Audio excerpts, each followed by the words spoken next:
that's manifestation, I believe, which is something that I'm lacking. And it's because I figured what I figured out what it was, is just I'm not letting go.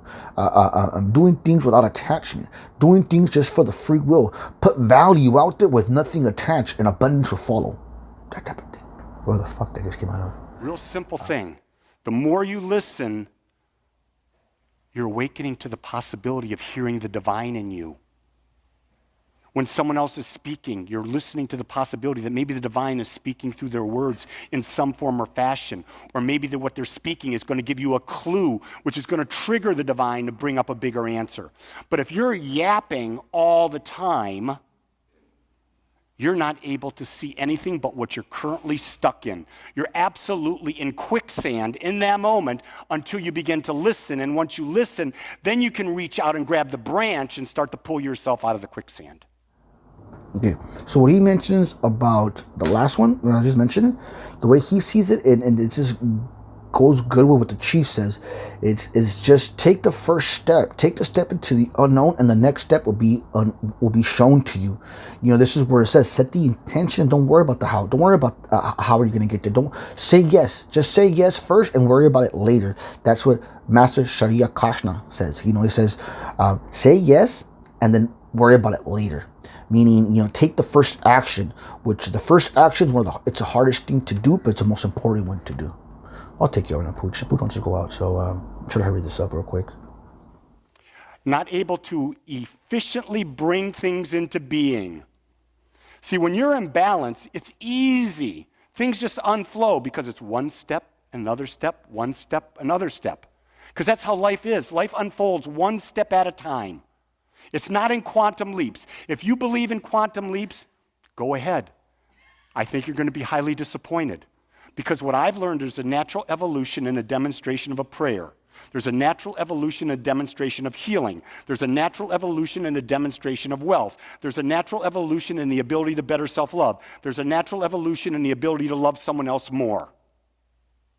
There's always a natural evolution. It's part of the life process. And the only way the life process works is through time and contrast. And contrast tells us, are we on the right path or are we on the wrong path? And so when we're tapped into our energy centers, we can tell whether it's right or wrong because we can tell if we're in balance or we're out of balance. The only thing I don't agree with, because he says about he's old school, very, very old school. So he does say about manifestations, you know, and you have to take the proper steps. And if you're thinking about quantum, and then you're going to be disappointed. But that is a thing. That is a new thing. And there is such thing. You know, it's being gratitude, being thankful for already having it, pretending it's already yours as it already exists to you. You know, that's when you're bringing it in. That's quantum, by the way. That's quantum magnification if he's not aware of that. But that's what that play comes into play. You know, he's just more old school of evolution. But that's the thing. We're not evolution. If you go back into our DNA has been tampered with. 2,000 years ago, there's a split. There's a little nip, and it was I think it's genome or genome number 2 or chromosome number 2 or something like that. It's what has been placed in us that separates us from the monkey, because you know we're like 98% like the stuff. You know what I mean? Yeah, but that part, and that is what gives us consciousness, which gave us a leap, a quantum leap, in other words, into what we're going through now, which is expansion of consciousness, opening up to that dimension, because we are spiritual beings having a human body experience, or as I say, we are spiritual beings carrying around a dead corpse, because if not, we would be here on earth just evolving. You know, we'll be living Avatar. We'll be living like Avatar. We'll be living like, you know, evolution will be going that way. It'll be a slow evolution, in other words. But we're the only animal, we're the only creature, we're the only being on earth, here at least on earth, that's able to make a decision from one day to another and change. This is where you could change. And if you think about it in that quantum level, that is changing. That is, you know, evolution there on its own, because a dog has to go through dog stuff. You know, butterfly has to go through a butterfly. They can't just go, okay, I'm going to start cocooning right now. No, it's their own internal thing, their internal clock that's telling them, okay, now it's time. And you're evolving, and that's evolution there on its own. But us humans have the power to just change to that. The question is this: How much do you want it? How much do you want it? And the more you want it, the more hungry you are, the more you're going to get it. So that's that part at least. Okay, guys, I'm back. Had to walk the pooch. So, yeah, man, you know, look at that. Coffee, dude. Coffee state. Where I leave off at, I have no idea, man. So, let's start over again. No, let's not start over again. Okay.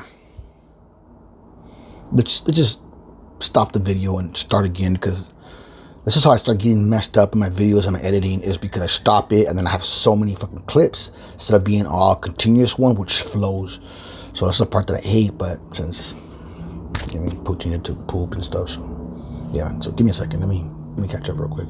Okay, I don't know exactly where I left off at, but right now he does mention a big a thing, which he mentions when we are in tune, when we are aligned, we get to hear our intuition more, which is our higher self, which is the person that, let's reframe that, not the person, that is the person that you are, that is telling you, that is guiding you, which is your intuition, which is you, your higher self, which is God, which is whatever you call higher source. That is what speaks to you, and it speaks due to your intuition. So the more aligned you are, the more in sync you are, the more in tune you are, the more that voice is louder. When you quiet the mind, because the mind the mind is a human, it's a human body thing, which starts identifying with the ego. And that's when you start making mistakes, because your body does not know more than you, does not know more than that part. So so the more aligned, the more in tune you are, the more you get to hear your intuition, is what I'm trying to say. That was that part. I'm not sure if I left off at, but let's continue. How do you heal this chakra? Break our routine and take a risk. We are stuck in habits. Do something different. Take a risk in life. What do you got to lose? Nothing. If you die, no big problem. You're an expression of God, which means you're infinite. I don't know what happens once we die, but I know that I'm infinite. So why worry about it? Why worry about something you have no control over? Let's assume there's nothing afterwards. Well, when you die, there's nothing. Is there anything to worry about then? No, you're nothing. But if you die and you continue as soul forever and ever, eternally unfolding, however that looks, you know that that aspect of you will live forever. I believe that the soul aspect lives forever. And I don't believe in a heaven or a hell. Those are states of mind that we get to experience right here on earth. But they're not real places. Don't fall into that myth. I think even the Pope just said there's no physical place like hell anymore. That's the Pope.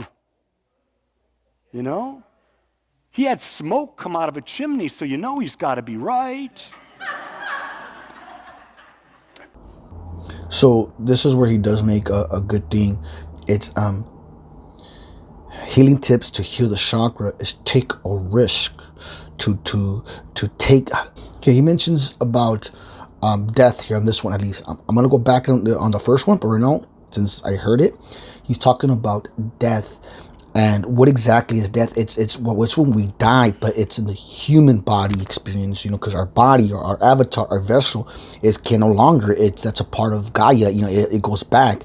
That's carbon based, but we're energy beings. We're light beings, and energy cannot be created nor destroyed. It can only be transferred. That's the whole Einstein thing goes, and this is where, you know, energy is coming into, because remember, your energy you're such a soul, your spirit, that's soul, is your spirit, that's you, that's you, that's living, which is a higher consciousness. And this is where you ascend into the 5D 9D thing. If not, this is where, if you believe in reincarnation or coming back into a different form or whatever, that's other stuff that I'm not really too familiar with.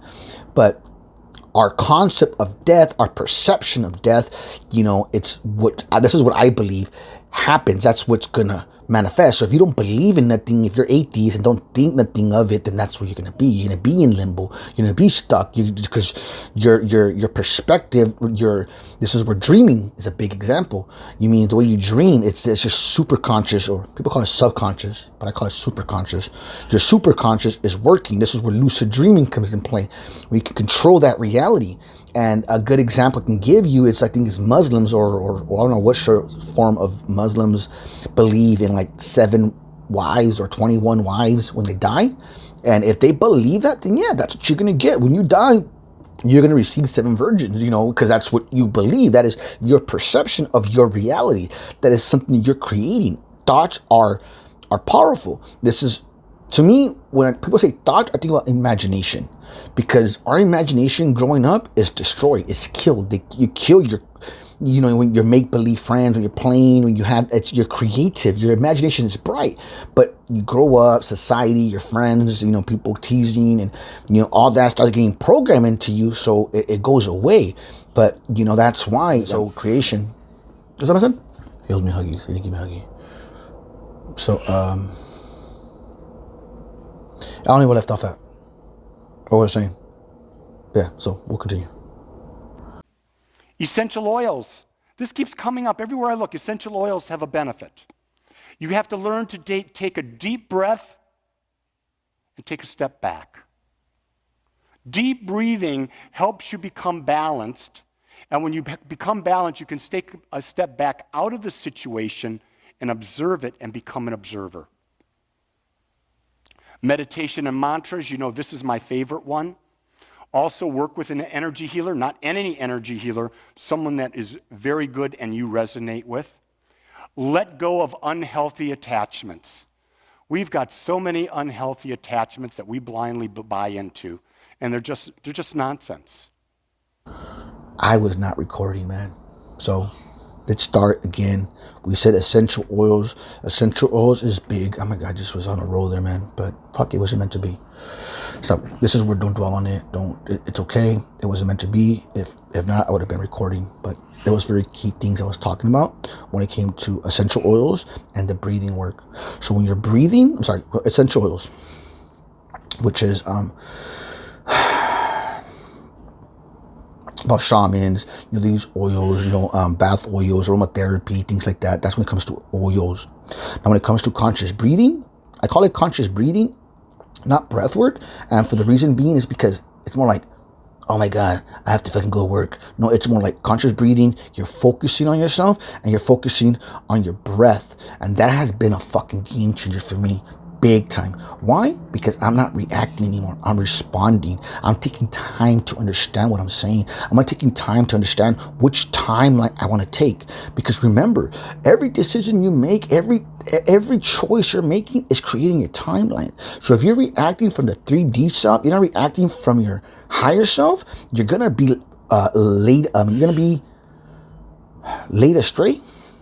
Led astray. You're going to be led astray. You're not going to, you're not going to follow your dharma. And like I mentioned before, when you quiet the mind, you can hear your heart. And when you can hear your heart, you can follow your passion. And when you follow your passion, you can unlock your dharma. The opposite. I just said it right now. It was quiet the mind so you can hear your heart. And when you hear your heart, you unlock your passion. And when you unlock your passion, you can follow your dharma. There you go. That's the one. So deep breathing, breath work, man, is so important. Now, this is where you can do a combination with meditation, because this right under it is meditation and mantras. Breath work, meditation, and mantra, that should all be bracketed together and by itself, because all that there, the little part there, is big. It's key. That is key to transformation. Why? Because breath is the first thing you take into this world, and the last thing you're going to take when you leave. So breath is the answer to expand your consciousness, because you start to become more in tune with yourself. And when you're more in tune with yourself, you can hear your higher self. You can hear your intuition. It's louder. It's going to lead you the right direction, is what I'm trying to say. I said more than this a little bit ago, but just to give you a piece of what I said, I thought it was a good one. But I needed to say what I needed to say, and it's fine. And maybe it's less is more. You know, when you less is more. You know what I mean? That's why, and he mentioned this, that's why we have 2 ears and 1 mouth. Why? Because you want to hear and listen more than you do speak. This is what you want to pay attention to. Be the observer. Take a step back and observe. See. Doesn't mean you have to be the center of attention. And you're adapting. Why? Because you're learning from others. Not just from yourself, but that's where wisdom comes in. Because you're learning from others as well. Not just from yourself. But that's that part. So I can continue forever about breath work, man. That's, like I said, it is a game changer for me. It's changed everything about me, because now I'm able, like I said, I'm able to respond versus react. I'm able to see a bigger picture. I'm able to step back and understand it. Because remember, when your emotions are high, your intelligence is low. So this is where you need to control your emotions. And the way you're going to control your emotions, like a guru was saying, was through breath. Breath is linked to your emotions when it comes to your body here, your physical body. To reach the higher consciousness is the breath way. At least the breath way. That's a good one, right? The breath way is the way to higher consciousness. You know, type of thing, or one of the ways. Maybe there is other ways, but for me, that's one of the ways that I found that will help you stay in tune with yourself and listen to your higher self. You're more aligned, in other words. Hope that made sense, guys. I really do hope that made sense. Just because I'm trying to remember everything was saying, instead of letting it flow. Yeah, that part. So that's that. Work with energy healers, I mentioned already. If you didn't get one that you're in tune with, get one that you're aligned with, get one that you're feeling and vibing. Don't take someone else's word for it. Get a recommendation, but find out for yourself. Find out if this is the guy, this is the person that's going to help me. You know, a spiritual mentor, anything like that. You know what I mean? Just find what works for you. What are you vibing? Make sure you're on the same frequency as them. Or if not, have them be a different higher vibration for you can reach their vibration. Because a higher vibration is always going to win the lower vibration when they're aligned with themselves. They do. And then, of course, let go of unhealthy attachment. That's easy. I mean, when I say that's easy, meaning that's easy to explain. You know, it's not that it's easy to do. I mean, it's easy to explain, which is let go of unhealthy attachments. Is really easy. Things that are no longer serving you, let it go. You know, the toxic relationships, the toxic friends. Just let go anything that's no longer serving you is the easiest way to put that term right there. You can get really, just look up let go and on fucking YouTube and you can see thousands, because that's very, very big. You have to let go, because if it's no longer serving you, if it's not on your vibration, if it's not on your frequency, it's only holding you back. You know, because remember, misery loves company. So misery loves company. It doesn't want you to leave. And just know this: when you're vibing high, or when the closer you are to the fire, is when the snakes are gonna come out. So when you're vibing high, just know you're having those high energies, but there's also evil lurking. There's also evil seeing and watching, wanting you not to ascend, wanting you not to wake up. It's gonna keep you down. So that part there, okay? Let's continue now. That's solar plexus chakra healing tips, by the way. This video has been going on for like about an hour, dude. So this is most definitely going to be 2 long videos, man. And I'm probably going to take a little break, meaning, because I did challenge myself, but I didn't see how much work this is going to take, meaning doing everything step by step. You know, I thought it was going to be shorter and quicker, but I really want to give it my all, and give a better explanation instead of just doing it just to do it. I'm trying to bring value. I'm trying to bring more understanding for people like myself who are not understanding the chakras and need a better understanding comparison to someone like them, in other words. So yeah, man, that part. Okay. So now this is just wrapping it up like as usual. This is clearing the solar plexus chakra, you know, and he gives you the breakdown. I don't have to. And the only thing that's changing of the mantra is going from lighting alam was the last one, or vam, is going to rum, R-U-M. That's the only 2 that should change, okay? The end and the bottom, the same thing. And like he was saying, this is not about the mantra. This is about the sharim, sari. That is vibrating. It's vibration that is activating your cells. It's activating. This is fucking ancient shit, man. So yeah, man. So I hope you like this presentation so far. So just to recap, we did the root. I like that, man. So just to touch on breathing there, I get lightheaded like that. I love it. I fucking love it. It's like a high. Now, I thought it was just losing your breath, like, you know, not being able, like, when you're blowing a balloon, like, it's also the when you breathe in alkaline, or they call it the fire breath, because it starts burning your throat, I mean your throat, your stomach and your nasal, and it's the I just blew everything out there, man. It's all this fucking trash. I blew all the ash all the way. Yeah, man. But that was okay. Yeah, okay. So yeah, man. So please hit like and subscribe if you haven't already. And this goes, let's end it with Wolak and his mantra at the end. And by the way, I add tone in there just because it helps more bring you into alignment and stuff like that. So like I said, much love, and I'll talk to you later, man. Each week we're coming about how to clear it. And so it's a process. I'm actually creating a meditation. It's real easy for you. But the idea is you take your attention, let's do this together. Take your attention and you put it 6 inches above your belly button. Put your finger there, 6 inches above your belly button. Now close your eyes and envision a yellow light going around that. If you're a man, that light is spinning clockwise. If you're a woman, it's spinning counterclockwise. Now you're visualizing the yellow light. You've got it focused on that chakra. You're seeing it spin. And then we do the following mantra. Now, those words are Sanskrit. Sanskrit, it's not just the meaning of the words, it's the vibration of the word. The vibration of the word rum hits the solar plexus, and the other words awaken the divine mother or the divine feminine within you, which activates that chakra. Does that make sense? Say this together. Ready? Rum, Om, Ain, Harim, Shri, Matri, Namaha, Rum.